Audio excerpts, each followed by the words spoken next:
With the introduction of the internet, online feminism has become an increasingly noteworthy thing as more people than ever have had easier access to information and education on highly specialized and politicized topics. A well-known phrase in regards to social movements is the personal is political, and this especially reflects online feminism since the expression of negative emotions and individual experiences has become a big modulator for organizing feminist movements. One example of this is in relation to the Gangnam Station Exit Number 10 murder, where a man murders a woman essentially on the account of femicide. This made national news and spread through social media like wildfire, and it generated the hashtag survived, among many others. The online aspect allowed for a shared solidarity between women as a victim to this event, and it even spread offline in the form of sticky notes all across the nation which shared sentiments and personal experiences of misogyny or violence.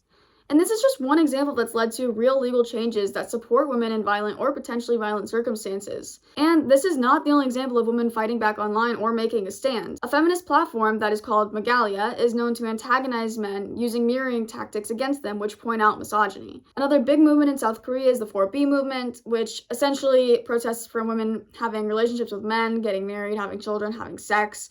And this even spread to China in what is known as the 6B4T movement. And this movement began as a protest against the birth chart created by the South Korean government, but it spread due to the post of a creator on Twitter in March 2018, which stated that women should save their money and work to stand on their own lest they become a penniless grandma with a wardrobe full of clothes. The point of all this is that social media has had a big impact on women's movements, not only in South Korea, but also throughout the world. It allows for an easier dissemination of information and solidarity between people regardless of geographical location or even language. And if movements move into offline spaces because they are rather easily organized online, people separated by geography may be inclined to start the movement where they are as well, which would only cause the movement to grow larger. Therefore, social media can be seen as a promising tool for feminists in order to advance the fight for our rights in legal circumstances and also as rightful members of society.